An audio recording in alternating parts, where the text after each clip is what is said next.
সহযোগিতার আশ্বাস দিচ্ছে এবং আওয়ামী লীগ মিছিল করছে।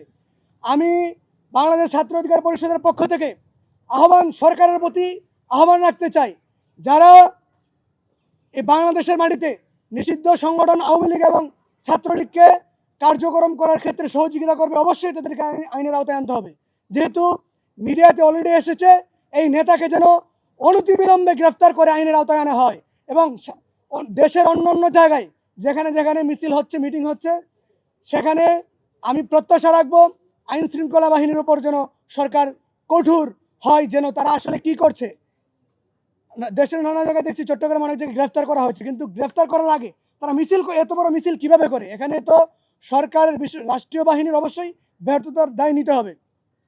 পাশাপাশি আওয়ামী লীগ যারা আপনারা স্বপ্ন দেখছেন শেখ হাসিনা ফিরে আসবে, আমরাও প্রত্যাশা করি। আমি ব্যক্তিগতভাবে মনে করি আওয়ামী লীগের রাজনীতি যদি করতে হয়, আওয়ামী লীগ তারা স্বপ্ন দেখে আওয়ামী লীগ রাজনীতিতে প্রাসঙ্গিক হবে। প্রাসঙ্গিক হইতে হলে অবশ্যই শেখ হাসিনাকে দেশে আসতে হবে। আমরাও বলি শেখ হাসিনা আসুক। আওয়ামী লীগ যেভাবে স্লোগান দেয় শেখ হাসিনা আসবে, আসুক।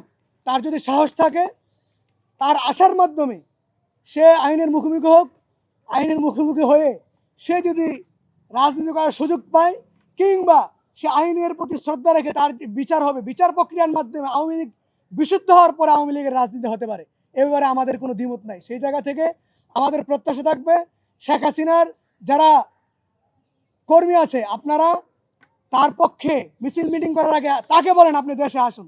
শেখ হাসিনা দেশে আসার পর আপনারা কার্যক্রম চালান, তাহলে আমরা বুঝবো যে শেখ হাসিনার যে তার পিছনে রাজনীতি করার আপনারা অধিকার রাখেন। আমরা এখানে অনেকগুলো ইস্যু বলেছি। পাশাপাশি বাজেট হচ্ছে, বাজেট পাস হবে। আমরা আবারও বলতে চাই, শিক্ষা খাতে শুধু বাজেট দিয়েই সরকার সীমাবদ্ধ থাকবে না, এটা যেন কীভাবে ইউটিলাইজ সঠিক ব্যবহার করা যায় এ ব্যাপারে সরকার ভূমিকা রাখবে। পাশাপাশি বাংলাদেশের সবচেয়ে ভঙ্গুর অবস্থা হচ্ছে স্বাস্থ্য খাত।